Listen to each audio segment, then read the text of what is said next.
Jason Tatum is back, and not only is he back, he started. Love and energy from the crowd. I miss this. Excited to be back to work.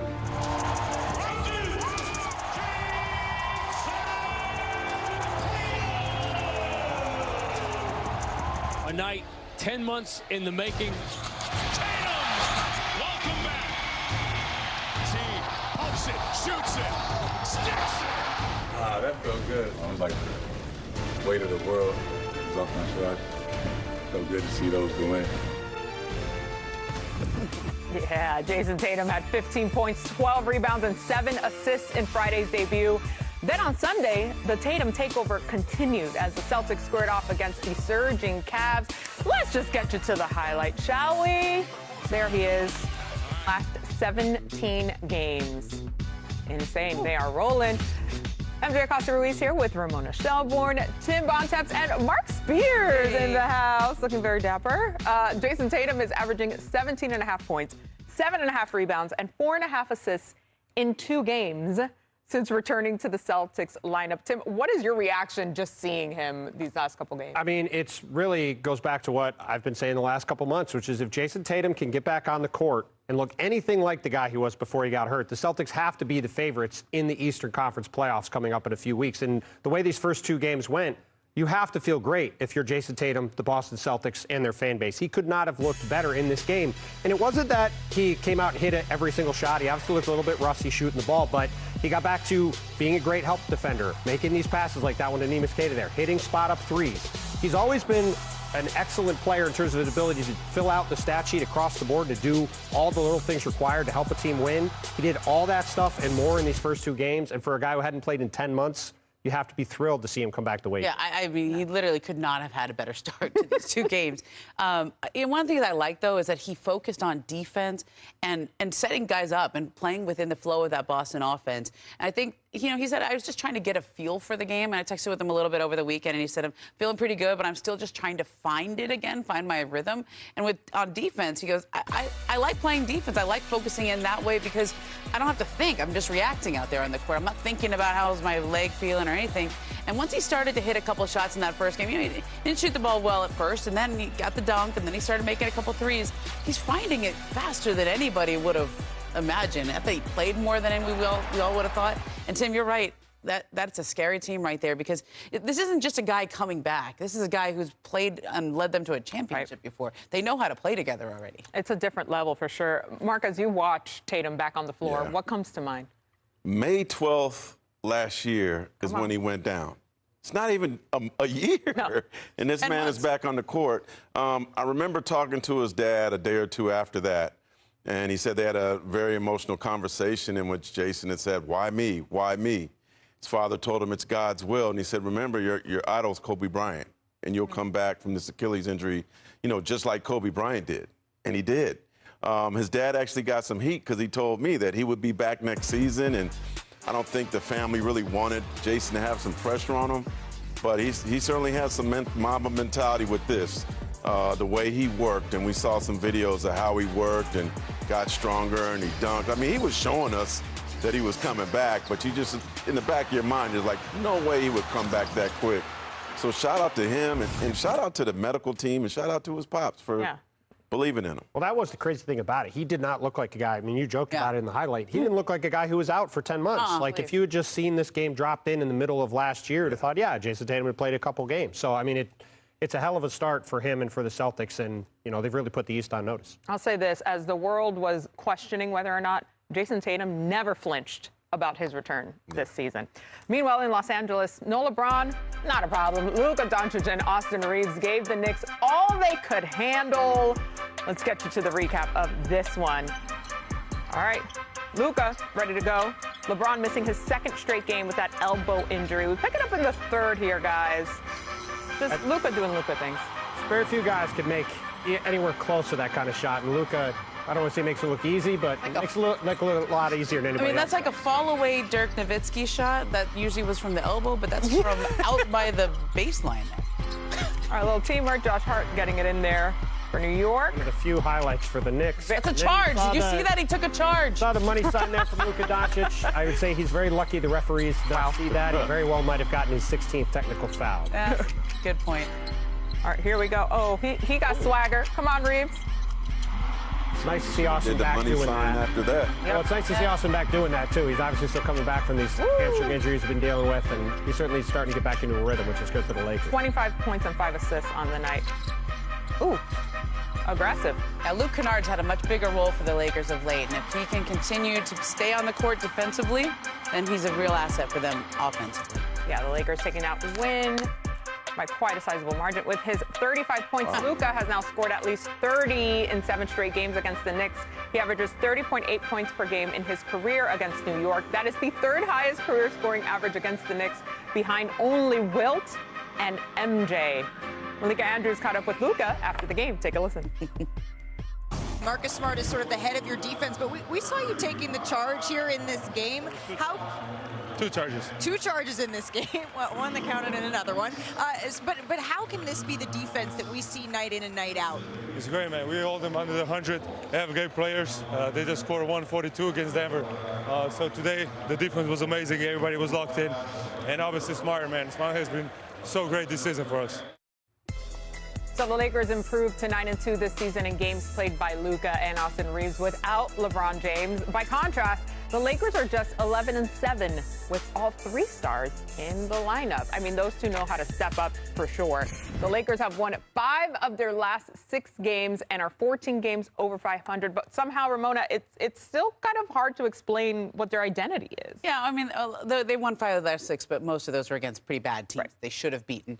I think their defense last night was really impressive in the sense that there's a team that we always question their defense, right? The Knicks are averaging 117 points a game. They held them to 97 in this one. And you saw Luka take that charge. You see Marcus Smart. Marcus Smart's always doing that. But for Luka to be taking charges, for DeAndre Ayton to be flying around the ball, you know, I thought they played, Austin Reeves used this word after the game in his post-game interview. He said, playing a little grimier defense. I mean, we don't see that from LA, but we saw that at points last year. They actually had a top 5 defense for part of the second half of last season. And if they can just get that back in doses, even if it's a game here or a game there against good teams like the Knicks, they have something.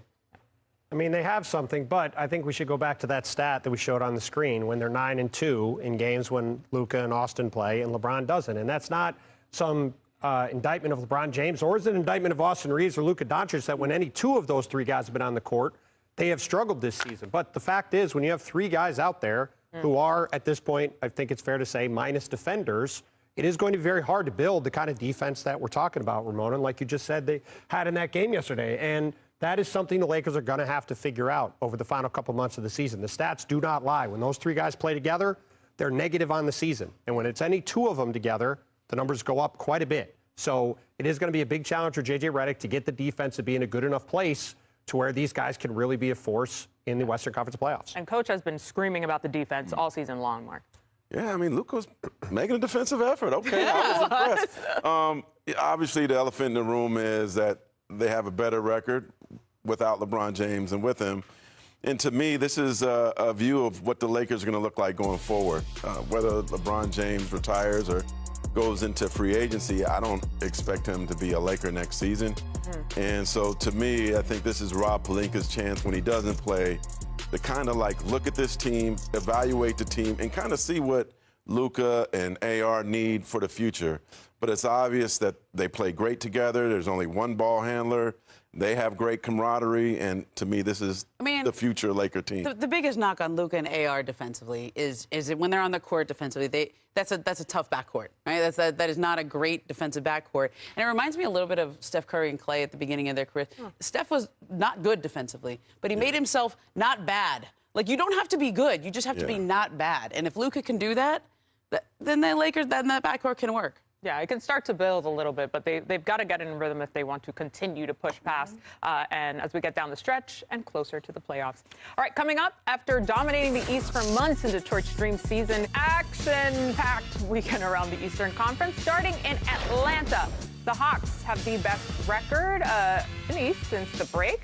They beat the Sixers. An injury update, of course, Tyrese Maxey sprained his finger. Shams says he'll miss at least a couple games. Tim, is Philly in trouble? Philly's definitely not in a good place. Tyrese Maxey going to miss at least a couple games, as Sham said, with that finger injury. Joel Embiid still dealing with an oblique. You got rookie VJ Edgecombe dealing with a back issue. This is a team that's now in 8th place in the compacted Eastern Conference standings, trying to avoid being in the play-in. All these injuries are not going to help them get out of it. On to Milwaukee, where the Magic beat the Bucks by 39. Paolo Banchero had 33 in the win. Orlando is 7-3 since the break. Mark, what's different about this team? I'm going to tell you a little-known secret. Paolo Banchero's been balling since the All-Star break. 26 points a game, 9 rebounds, 5 assists, shooting 50% from the field, 4 30-plus games. He and Desmond Bane have been great together. They're moving up the ladder in the standings. Meantime, in Toronto, the Raptors beat the Mavs by 30, tied for the largest win of the season. The Raptors, however, haven't beaten a team with a winning record since January. Rona, is this team trending towards a play-in spot? You know, they've been falling off a little bit here, but the best way to get well is to play the Mavericks, apparently. And 7 in a row, 17 of 19. I thought that was good. You know, this is a good bounce back here. They hadn't won at home, too, so that's good to at least get a win on the board at home. Well, that always helps momentum, for sure. Over to Phoenix. The Suns cooled off the hot Hornets shooting. They shot under 100 points for the first time since January 21st. Tim, do we still believe in the Hornets? I think we do to a point. Obviously, they weren't going to be the hottest team in the NBA the rest of the season like they were for, frankly, 6 or 8 weeks. They did, however, less than a week ago, just rout the Celtics, who we spent the A block talking about how great they are. So they are not a team I would want to play in the Eastern Conference playoffs in the first round, assuming they can get out of the play-in. But their speed and athleticism and their youth, and this guy, Concanuppo, right there, might be Rookie of the Year. They're going to be an interesting matchup going forward here down the stretch. Man, and they're just so fun to watch. Over to Miami, 2 teams going in opposite directions. The 1-seed Pistons are sliding, and the Heat are on fire in March, riding a 4-game winning streak entering Sunday. So here's how it went down. Vinny, they could use Sar Thompson to guard Tyler Hero right now. A little bit. You can Sar Thompson to guard anybody. Hi, Vince. Here, just enjoy the hero montage for a minute. But don't forget about this man. Third quarter, Bam Bam. How about Bam finally getting fully stretched out from three-point range? That's been an interesting development for the Heat. 24 points on the night for him, by the way. And the Bam hero combo, elite. And now he's second guy in franchise history, I believe, with 10,000 points, joining Dwayne Wade this weekend. Yeah, they won't be fun to play in the playoffs. The Heat take the win, and here is Coach Bickerstaff after. The Pistons have now lost 4 straight games after not losing more than 2 in a row this season up to this point. Their offense has scuffled during the streak, scoring just 107.5 points per game. A big hello here to Vince Goodwill joining us now. Thanks for coming by. We're getting cozy here at the desk. Look, you've been around this team quite a bit. What's the most concerning part about this losing streak? I think, and we can all agree with this, around the trade deadline, we were all looking at the Eastern Conference and saying, is Detroit going to do something? Cleveland loaded up. Boston's getting Jason Tatum back. New York got Jose Alvarado to bolster their bench. Detroit did nothing. Or they traded Jaden Ivey and wound up getting Kevin Huerter, who has yet to make a contribution. And you're looking at that offense, and you're looking at how dependent it is on Cade Cunningham. They're very dependent on defense leading the offense. And with Sar Thompson being out for the next week with that ankle injury, that's a big blow to them. And this is something that teams are concerned about loading up into the playoffs. I think it's a little something here. I mean, look, I think Cade, they gave him a night off against Brooklyn, thinking we should be able to beat the Nets without Cade, and they did not. And that's part of why we have this 4-game losing streak. But what that game to me was important is when you don't have Cade out there, that's the time for Jalen Duren to step up. That's the time where you carry the team. And when Vinny, when you talked about they didn't go get somebody else to create shots, to go create offense, that's what we're noticing, and that's what's going to happen in the playoffs. As teams are going to try to take Cade away. They're going to make it difficult on him, just like teams do with Anthony Edwards in Minnesota. Well, he's also doing it all for that team, Mark. And this is a team where they're still young. This is new to them. This is probably going to be good for them. This is the first real big adversity that they face this season. And you want, if you're JB Bickerstaff, you want them to face adversity now, then hit them in the playoffs for the first time. So I think they'll learn from this. Obviously, as Vinny mentioned, they need Thompson back. But nobody expected them to be in the front like this. And even if they get caught by Boston, if they're the number 2 seed, it's still a heck of a move for these Pistons. It's incredible. The lead in the East, by the way, is down to just 2.5 games, Tim. How important is that 1 seed for Detroit? Well, I'm going to go back to what J.B. Bickerstaff said in that clip, which to me, it's much more important whether Detroit is first or second in the East than that they're playing the way they were earlier in the season going into the playoffs. And I'll go back to what Vince said before. We laid out the problems with the team right now. At the trade deadline, they chose to stand pat. They chose to just let this young group marinate and see where it goes. Now, that's a fine thing to do. However, when you're in the top 4 in the East and you see these additions across the board, and as Vince also pointed out, we all could see at the time the Pistons had one very clear deficiency. They have Cade Cunningham, who's an all-world guy with the ball in his hands, and nobody else there to help him. And they came out of the trade deadline. They did not make any changes there. And you saw, especially in those 2 games against the Spurs recently. I'm not too worried about the games this weekend. But those 2 games against the Spurs, another championship caliber team, what happened? Cade really struggled against the combination of Stephon Castle, Victor Wembanyama, and Detroit could not get their offense going. And I think if you talk to people around the league, that is potentially a preview of what this team could look like in the playoffs, which, again, to Mark's point, it's a young team. It's not necessarily maybe the end of the world, but for a team that's been in the position they're in the East all year and they had a wide-open conference to take advantage of, people are going to look back and wonder what could have been if they fall short in the playoffs.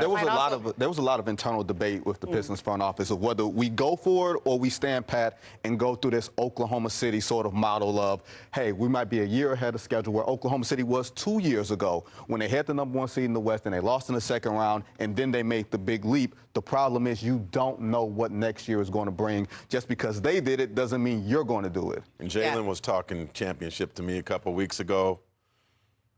Let's see what they got this last stretch. That Miami Heat game, that could be your play-in 1-8 matchup. Ooh. Wait, I like that. Ooh, I don't think Detroit would. Well, Miami's undefeated. Miami girly. That's all I'm on. That's it. Nothing else to see here. All right, coming up, was this Wemby's best weekend of the season so far? And what happened after a comeback win that has our experts? Game, I mean, first of all, it's evolving. It's like the 2K creative cheat code type vibe. Everybody's been a unicorn over the last few years, but he's more like an alien. My body's still trying to mature, you know. We have never seen something like that before. I would say I've always tried to use lots of skills. He's a 7'5" Kevin Durant. Knocked away by Wembanyama. Shot blocking. Why don't you just the most? Because it's never let me down. Are you entertained? A figment of our basketball imaginations. It's an instinct that I've always had, and I'm super confident in my ability. Yeah, hard to think of anybody that had a better weekend than Victor Wembanyama. Let's just take a look at what that actually looked like. Friday. I'm just blown away at how much it's insane. This was Friday against the Clippers. Just doing Wemby things, alien things. And those are the threes that I like him taking. He can shoot open threes. You know the Spurs fans still boo Kawhi? I was watching that game. I was like, they're still booing. Screaming. Listen to what it sounded like in there. That was one of the best wins. I'm important. That was definitely the best 30 hours of basketball. The best 30 hours of my life, for sure. Yeah, that was him after his emotions after that win there.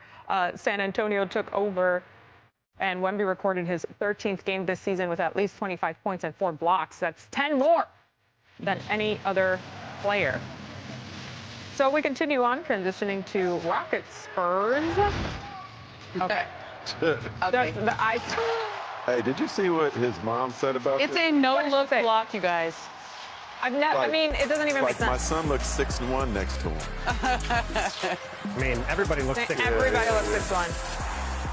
I don't. I mean, 5'1". never been tinier. 4'1". Never been tinier. This also wasn't bad. That looks like a guy playing against. Come on. How many dudes there? Unbelievable. 3, and KD was like, you know what, it's fine. One of the Monstars. Yeah. Literally, actually. I mean, that's against a Amen Thompson, one of the best man-to-man defenders in the league, and it didn't matter. 145-120 is crazy. Gotta get used to that drum, though. All right, the Spurs have won 15 of their last 16 games to move 2.5 games back of the Thunder for the West top seed. The Spurs have beaten Detroit twice, plus OKC, Houston, and the Lakers once during this stretch. The Spurs have been elite on both ends since the start of February, leading the league in offensive efficiency and ranking 4th in defensive efficiency in that time. They've also been outscoring teams by nearly 14 a game. Jeez. And since the All-Star break, Wemby has blocked 45 shots in 10 games played. That's more blocks than 14 entire teams have in this time, and 28 blocks more than any other player. Wow. Why? This isn't even fair, you guys. The Spurs are just 2 losses back of the Thunder for the 1 seed and hold the tiebreaker over OKC. Mark, what statement did Wemby and company make to you over the weekend? The statement I'm looking forward to is we get to see playoff basketball back in San Antonio. If you haven't been there in the playoffs, it's a time. Man, that's a it's a vibe. Mariachi music, just people that like eat, sleep, drink, and live Spurs basketball. And I think with Victor, he's feeling some good vibes, and the pressure of it will go away. 22 consecutive seasons the Spurs played in the playoffs. 5 championships, and they haven't been there since 2019. And they weren't there in Victor's first 2 seasons. And now he's going to get an opportunity to bring that place back to life. I could hear the Go Spurs Go chants right now. I'm excited to see Victor and the Spurs back in the playoffs. Listen, I can't get over that scene of him with in his feelings, right, in his emotions after the comeback win against the Clippers. That was the second night of a back-to-back. And I feel like when I watch Victor, everything that's wrong with the NBA, he is been sent here to fix. Like the All-Star game, he's going to fix that. Right. He said a couple weeks ago, I'll do the dunk contest. You can fix the dunk contest. Speaks on off-the-court issues. Look at speaks on off-the-court issues, the emotion, caring about every game. Load management, tanking. He's not going to look at this guy. He's going to fix every problem that we have in the NBA. Bring some good vibes. I came away from this weekend, just the highlights from this weekend going, do we need to think about him as the MVP this year? I mean, I know he's already in your straw poll that you do, but and I had voted for Shai Gilgeous-Alexander, and he's done nothing to lose it. But Victor has been so special this past year. Stay healthy, right? Just stay healthy. You have to look at him as an MVP candidate now, especially if they can catch the Thunder. Yep, I mean, he was 4th in the last straw poll. We'll do the next one in a few weeks. It's down to him, Shai, and Jokic, I think. One of those 3 guys is going to be the MVP of the league. And look, the Spurs are trying to do something that's basically never happened before, which is skip all the steps and get to the top of the mountain with no playoff experience on the roster, right? Outside of Harrison Barnes, who's been there. Fox. And De'Aaron Fox has been in 1 playoff 7-game series. In 1 first-round series that he lost. Everybody else has no experience in the playoffs at all, and the main guys are all super young in their careers, led by, obviously, this guy, Victor Wembanyama, who, by the way, just was named Western Conference Player of the Week a couple of minutes ago alongside Tyler Hero, who we talked about earlier. So, look, the Spurs have incredible size across the board. They've got this singular weapon in Victor, the likes of which we've really never seen before. Never. You said it, Mark. We've got to see him stay healthy down the stretch. But to me, it's Oklahoma City, it's Denver, and the Spurs, who are the 3 teams in the West with a legitimate chance to get out of the conference. And we'll see if the Spurs can take advantage of the opportunity in front of them. No. Oh. No mini? He said no. Nope. Wow. Conference finals. He took the shot, though, Mark. He shot it down. Yeah. Just you hear that, Ant-Man? Just like Wemby would. Here's everything. Blocked. All right, we're shifting to the WNBA now. The league sent a collective bargaining agreement proposal to the union a day after it received one from the players. A source told ESPN's Alexa Philippou on Sunday. Now, the WNBA's response to a union proposal comes just a few days before Tuesday's deadline set by the league. The proposal states they would need to have at least a handshake agreement with the players to start the season on time. So for more, let's bring in Alexa Philippou all over this one. With the self-imposed deadline here, Alexa, right around the corner, what more can you tell us about where things stand with the WNBA labor talks? Well, MJ, everyone's kind of waiting to see what happens next. We do know the ball's in the union's court technically, since they just received that proposal back from the league on Saturday. One thing I'm looking at is whether or not there ends up being a meeting still heading into deadline day or around deadline day, because that's something that we heard a few players over the weekend, Caitlin Clark among them, Brianna Storr as well, talking about as maybe that's what's needed to get this thing across the finish line, that face-to-face interaction. I do know too that my understanding is the league is open to a possibility of meeting with players. Whether or not we see that with players or, a meeting without them remains to be seen. But the other factor that's kind of presiding over all of this is really just how real is that March 10th, quote unquote, deadline. We do know that the union, when it officially got that, date put in front of them, thought that that was more of, a tactic by the league to try and get the players to want to agree to a deal before they felt ready to. But the league, however, they've, said this whole time that it's more of like a target date, and yet they're still operating that they need to get this deal done sooner rather than later, as soon as possible, if they want to avoid any changes to the schedule. Yeah, definitely a huge sense of urgency without question. Alexa, thank you for keeping us honest with all of this. So let's break this down for everyone. Tomorrow is the... I think I wrote it down when I was in like 3rd grade, so just excited about this opportunity. And I remember Kara Callan talking to us, like when me and Paige, and I know AB isn't here, but even I played with Ryan on the U19 team. Like the junior national teams, there's only going to be like a couple of you that end up making it to make a senior debut. So whether that's the World Cup, whether the World Cup qualifier, whether that's, the Olympics, every single part of it and part of the journey is really special. So I know we're a ways away even from the World Cup and obviously a ways away from the Olympics, but this is still really exciting in itself and kind of the first step in this journey. Team USA has already qualified for the 2026 FIBA Women's World Cup, but will still play 5 qualifying games to prepare for the World Cup starting Wednesday in Puerto Rico with a match against Senegal. Right, still ahead, the madness of March is almost here. We've got the contenders at the top of the bracket and some under-the-radar names. The NBA today, big 3 for the weekend, starting with Cam Boozer, who balled out in Duke's win over UNC Saturday at Cameron Indoor. The dynamic freshman big man became the first Duke player in at least the last 45 seasons with 25 points, 15 rebounds, and 5 assists in a game.